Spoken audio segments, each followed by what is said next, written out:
I'm joined today by Memphasys Limited Executive Chair Alison Coutts and Global Andrology Expert Laureate Professor John Aitken, who is also the Memphasys Research Director. Thank you both. David. Yeah. We're here today to talk about the Felix system, which has been co-developed by Professor Aitken and Memphasys. Firstly, John, what does the Felix system do and why do you think it is a game changer when it comes to the global IVF industry? Well, the Felix system is to be used with the IVF industry, which is itself showing exponential growth as we speak. And the technology that underpins IVF has basically remained unchanged since it was first introduced in the 1980s. What Felix does is address the issue of how you isolate spermatozoa for IVF procedures. Traditionally, this is done with repeated centrifugation. It's very damaging to the cells and in some cases can increase the levels of DNA damage in spermatozoa, which is not good from a conception point of view. So what Felix does is it enables us to isolate cells with no centrifugation in a fraction of the time that it takes conventional procedures to do so. And as a result, we're able to isolate very high quality cells in a very short period of time, within minutes, that are ready for use in IVF procedures. So for IVF clinics, there are enormous efficiency gains, but there are also gains in terms of the quality of the gametes that you're isolating. It is, I think, the kind of new technology that will be used throughout this particular system. And Alison, you identified some early markets for sales of this product. Where are they and why were they chosen? Well, clearly it's India, we've just announced, and there's Japan, Canada and New Zealand. And what these all have in common is that they have low regulatory hurdles because they deem the device that we've got as laboratory equipment. Other markets deem it to be a medical device, class 2B. And so in Australia, we've got TGA, and in the US, we've got FDA, etc.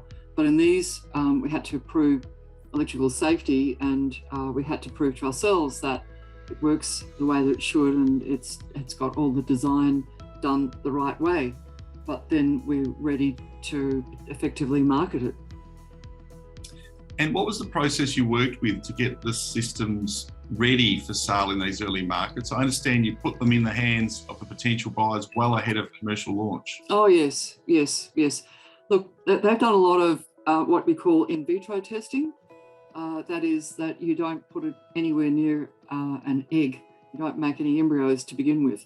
And so it's pretty safe. If there's something wrong, they'll just see how the sperm are going. So how they swim, that's motility, the shape of them, when you harvest them,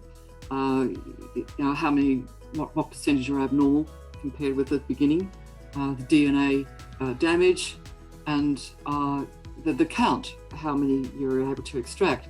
And so these in vitro measures are measures that the industry uses all the time to get a first glimpse at how good an isolation might be. And then beyond that, when they've got really nice results, then they want to go off in a step further and say, well, maybe we'd like to actually try it and make some embryos. And so that's what they have done. And they've done splitting the eggs between, say, the technique they would normally use and ours. So at least, that there's a chance that even if ours didn't work, they would still get decent embryos. And fortunately, ours did work, and that's what led to the first sale. And so these sites, you call them key opinion leaders.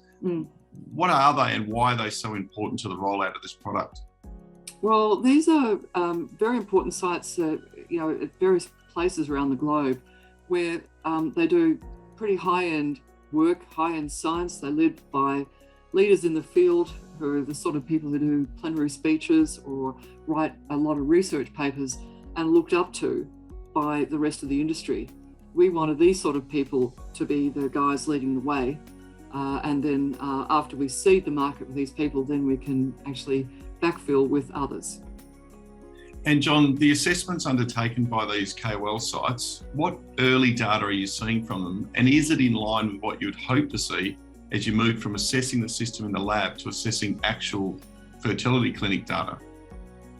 Yes, well, as Alison said, these people are key opinion leaders. They are the most influential people in the field worldwide. And the field is developed in a very interesting way where everybody has their own method for isolating cells. So what we asked them to do was to compare Felix with whatever method they normally use to isolate spermatozoa for IVF. And we anticipated, of course, that the Felix would be more efficient and more effective at isolating cells in their conventional techniques. And that indeed has been borne out, and that's why we're seeing such enthusiasm in the market now for working with us and establishing this system as the sort of mainstay of sperm isolation in the industry. Throughout all the trials that we've done, we've seen that Felix consistently isolates very high quality populations of cells, often from the poorest of samples where some of the more conventional techniques fail to deliver. The Felix device does extremely well. And we've been very impressed actually by, first of all, the ability and the willingness of people to collaborate with us in order to conduct these assessments. And secondly, the outcomes have really met our expectations. And I asked before, John, that do you think this could be game-changing technology? Do you think this actually is game-changing technology, and the data you're starting to see from the KOL sites is starting to give you that feeling that this is something that's going to really shake up the IVF industry?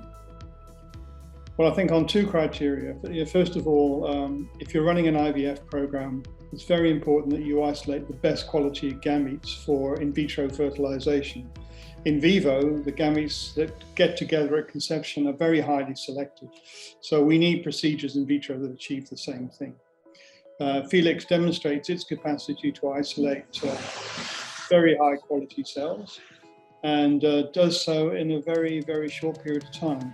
With some of the techniques that our collaborators are using, it will take them over an hour to prepare the cells.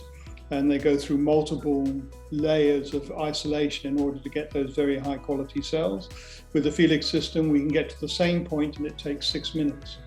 If you're running a busy IVF program in China and you've got thousands and thousands of couples to treat in a given year, then that high level of efficiency gain is very important to you. So yeah, I think for busy mainstream IVF clinics, this is truly a game changer, and certainly more effective and more efficient than the traditional techniques that are used. Alison, in addition to working with KOL sites in early markets, you've also chosen to put the system into sites in more regulated markets, in the US, Europe and Australia. Why was that? Well, they're all part of the global AVF scene, and you can't just rely on the early markets. We want to be a global player. We've got a technology that I think is a global offering, and they're also very important markets in their own right. So the USA is governed by the FDA. You want to be there because it's large enough. It tends to be around the coasts more than the middle, but even so, there's a fair number of them. Europe is probably the hardest regulatory-wise. They've just changed their regulatory regime, and each country is slightly different. You know, you've got different language problems, things, and different key opinion leaders in each one of these countries. But cumulatively, Europe is a large market, and Australia is very important because we are Australian ourselves, and we've dealt with Monash IVF as a clinical partner. We want to be leading in our own home country, and home country is governed by the TGA. So we've just kicked off a trial, clinical trial starting now with Monash IVF, which we've announced, and that will take about a year, and hopefully that will enable us to get TGA approval. And just touching on that, Alison, you know, you've got data coming in, the commercial rollout is starting to occur. So where to from now, or where to from here, in terms of the commercial rollout of the Felix system, both in the early, less regulated markets and the more regulated markets? Yeah, well, we're doing them both simultaneously, and you have to. So we've got another site in India that's also a key opinion leader, has many clinics. So we're working with them. They need a lot more testing. That there was a hiatus, and of course we were hit, as everybody was, with COVID. So we're about to recommence that. Beyond that, we're working with key opinion leader sites in the other 3 countries I mentioned that are low regulatory. New Zealand's very small market, but very, very close and worth starting something with. Canada is an important one, and so is Japan. Japan is particularly important. Japan, China, and India, they're the 3 major stars in IVF in terms of market size. And we've got a clinic that has been terrific in all of these places. They're likely to, I would imagine, do some sibling split work in embryos rather than just doing more in vitro data. They've got enough in vitro work now, but they'll probably want to try a bit more before they buy, as the Indians did. So we work with them. And then meantime, with the more regulated ones, we can't forget them. But I think that things will be a lot easier for us once we have done the the IVF trial with Monash IVF and can point to those results. That will help us with other regulated markets. We'll have to do other trials as well. The FDA will want its own, but that will also help us in order to even have a proper conversation with the FDA and structure a trial that will satisfy them. Now, talking about results, John, with data now well and truly starting to come in from the global IVF sites, where to from here in terms of collating the data into more substantive research papers and or white papers? Well, we've already started that process. So last year we released our first white paper, which was an interim report as the data was coming in.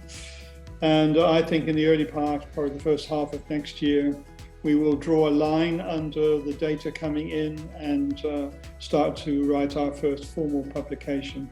And in that publication, we will be comparing Felix with the other 2 major techniques which are used to isolate cells, which are known respectively as density gradient centrifugation, which is the repeated centrifugation technique I mentioned earlier, and also another technique called swim up. And so we'll be comparing the ability of Felix to isolate very high quality cells in a short period of time against those 2 conventional procedures. In closing, John, when we spoke ahead of the launch of the KOL program earlier this year, I asked about how excited you were as you entered the KOL program and starting to see results and get feedback on how things were going. You were clearly excited then. As the commercial rollout of the Felix system gathers steam, how excited are you now for what the Felix system can achieve? Well, I guess 2 things. First of all, I'm like any other scientist in the sense that, one likes to see the work that you do, the very fundamental science that you do, convert into something useful that will make a difference in the clinic. And that's exactly what we're beginning to see now. So I'm excited on that front. And secondly, it's not just about me. The exciting thing is that the people that we are working with who have got their hands on the Felix system and using it in these trials, they're excited. And that's what really, I think, will give this procedure momentum and lead to its widespread adoption within the industry. And Alison, in closing, with this new commercial milestone now reached, how excited are you by the opportunity presented by the Felix system? I was over the moon, David. It's amazing. It's fantastic. In some respects, a long time coming to get to this point, but it's all come in a rush in the last 6 to 12 months. Yeah. The technology clearly game-changing and exciting times ahead. Alison, John, thanks for your time. Thank you. Thank you.